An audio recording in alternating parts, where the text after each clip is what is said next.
berganti, kasus kekerasan seksual terhadap anak di Indonesia semakin marak terjadi. Aksi bejat para pelaku tak hanya menimbulkan trauma fisik dan psikologis, korban juga beresiko tertular penyakit kelamin dan berbahaya lainnya. Di Medan pada September 2022 lalu, seorang anak perempuan berusia 12 tahun berinisial JA menjadi korban pemerkosaan yang dilakukan oleh keluarga dan orang-orang terdekatnya hingga membuatnya tertular penyakit HIV. Mirisnya, kejadian malang tersebut sudah dialami korban sejak tahun 2017 lalu saat masih berusia 7 tahun. Menurut pendamping korban, setelah kedua korban orang tuanya bercerai, korban tinggal bersama ibu dan pacarnya yang berinisial B. Diduga pacar sang ibu merupakan pelaku pertama yang memperkosa korban. Usai ibunya meninggal dunia, korban kemudian tinggal bersama sang nenek. Ironinya, JA kembali menjadi korban kekerasan seksual yang dilakukan oleh adik neneknya sendiri, CA.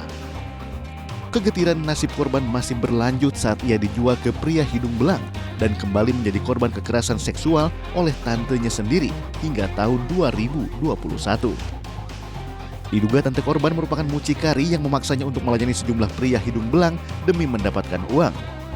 Akibat pemerkosaan berulang dan pelecehan seksual yang dialaminya tersebut, korban kini dinyatakan positif HIV.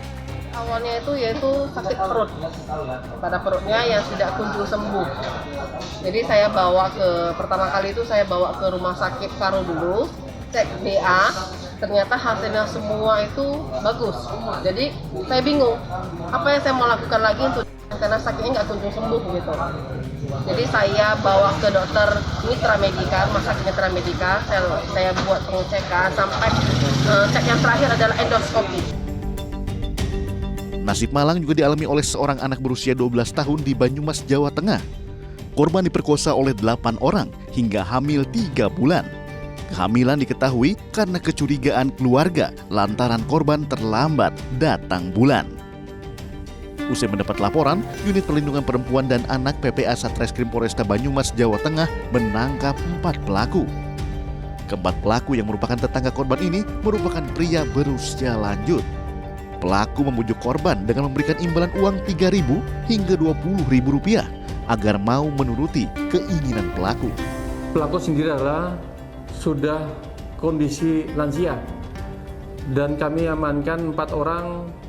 Pelaku yang pertama adalah inisial W, ini umur 70 tahun, kemudian inisial J, ini 58 tahun, kemudian inisial S, ini adalah 69 tahun, kemudian yang 4 adalah inisial K, umur 67 tahun. Bak jatuh tertimpa tangga, usai diketahui hamil, korban justru dikeluarkan dari sekolahnya.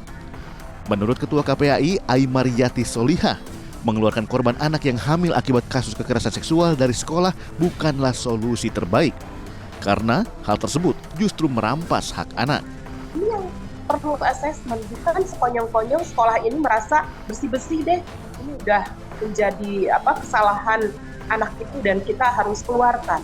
Karena apa? Tidak menyelesaikan persoalan juga.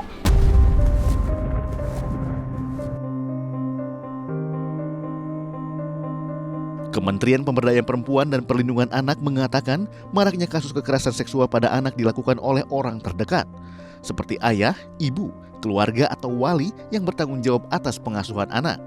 Korban ini betul-betul dari keluarga yang sangat rentan, tidak punya pilihan lain begitu Mbak.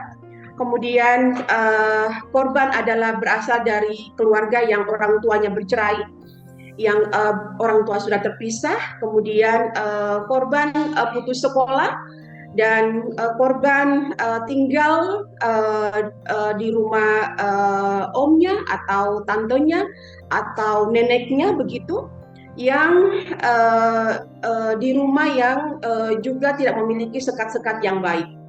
Awal Juli 2023, seorang ayah di Batam, Kepulauan Riau tega memperkosa 2 anak tirinya yang masih berusia 14 dan 16 tahun. S, yang seharusnya menjadi sosok pelindung bagi kedua anaknya, justru menjadi monster perusak masa depan sang anak. Ironinya, kelakuan bejat pelaku sudah terjadi sejak 5 tahun lalu, dan kini salah satu korban BS yang berusia 14 tahun tengah hamil 2 bulan. Kasus ini terungkap setelah korban menceritakan peristiwa kelam yang dialaminya kepada sang tante R yang tinggal tak jauh dari kediamannya di kawasan Nongsa, Batam. Tak terima kedua keponakannya menjadi korban bejat pelaku, R pun melaporkan S kepada polisi. Dalam menjalankan aksinya, pelaku sempat mengancam korban agar tidak menceritakan perbuatannya pada orang lain, terutama ibu korban, yang juga istri pelaku.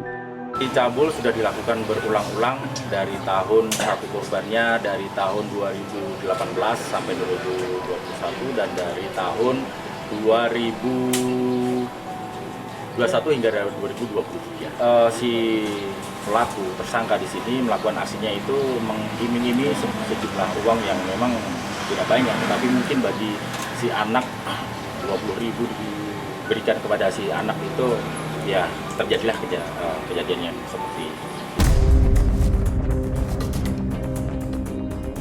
Atas perbuatannya, pelaku dijerat dengan pasal 81 Undang-Undang tentang Perlindungan Anak dengan ancaman maksimal 15 tahun penjara. Tindak kekerasan seksual yang dialami oleh anak tak jarang terjadi dalam kurun waktu yang cukup lama, hingga akhirnya bisa terungkap. Apalagi jika pelaku merupakan orang terdekat korban. Menurut Ketua KPAI, Aimariati Soliha, hal tersebut terjadi karena sejumlah faktor. Salah satunya karena adanya ancaman dan intimidasi dari pelaku yang membuat korban enggan bercerita.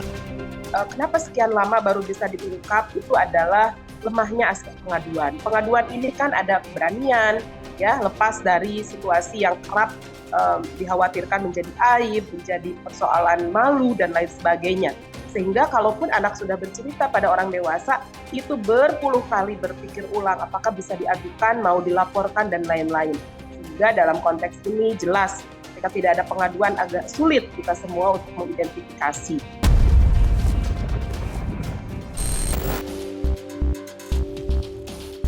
Korban kekerasan seksual anak tak hanya terjadi pada perempuan, tapi juga laki-laki.